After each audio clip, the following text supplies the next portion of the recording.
こんにちは、萌えです。今日のテーマはいろんなはいの意味です。皆さんの国の言葉では、はいやイエスのような言葉はトーンで意味が変わることはありますか？今日は日本語のはいが持ついろいろな意味についてお話しします。日本語の勉強をすると、最初ははいは英語で言うイエスの意味と習いますよね。学生ですか？はい、そうです。のように、そうですという意味が基本です。でも、このはいはトーンによって他の意味にも使うことができます。今日のポッドキャストを聞いて、日本語を聞くときはもちろん、話すときもいろんなトーンで使ってみてくださいね。では早速、いろいろなはいのご紹介をします。例えば、先生にわかりましたかと聞かれて、すぐにはっきりはいというとき、これはちゃんと理解しているサインですよね。でも、同じはいでも声が小さくなったり、間があったりすると意味が変わってきます。わかりましたか？はい。これは気が進まないときや、正直あんまりわかっていないというときにも使われることがあります。日本ではわかりませんとはっきり言わず、言葉の使い方でちょっとわかっていないというのを伝えることもあります。次に、はーい。少し、はといの間を伸ばすこともあります。これはカジュアルな感じ。少し子供っぽい元気な印象になります。小学校などで先生が、みんなこっちを見て、はーいのような感じですね。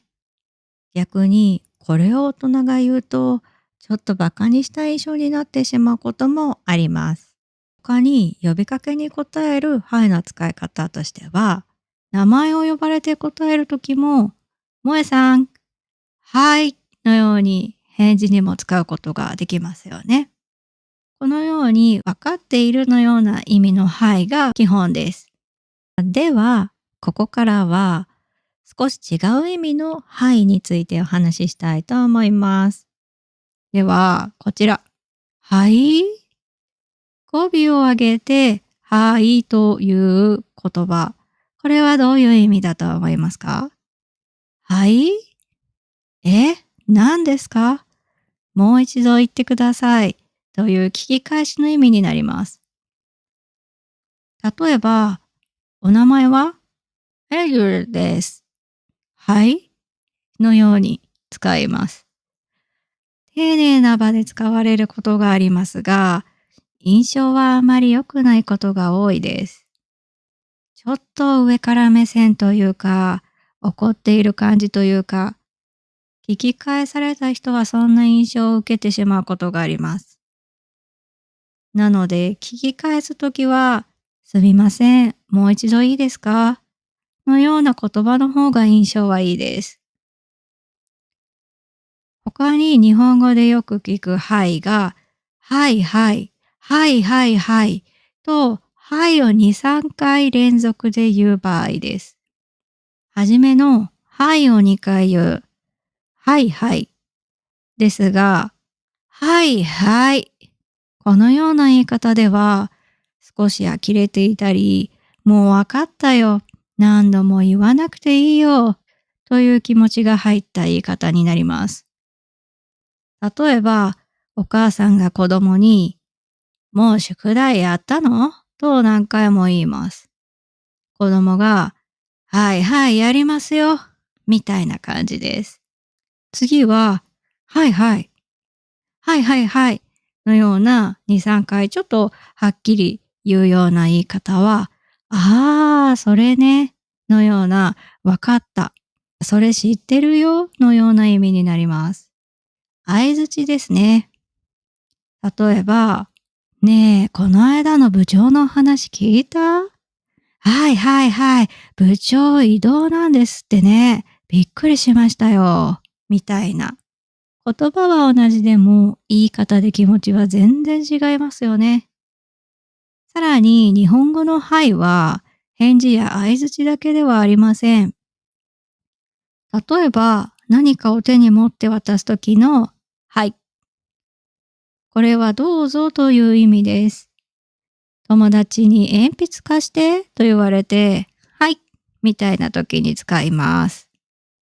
反対に何も持たずに手のひらを出して、はいという時、これはくださいという意味になります。これはかなり上から目線な印象です。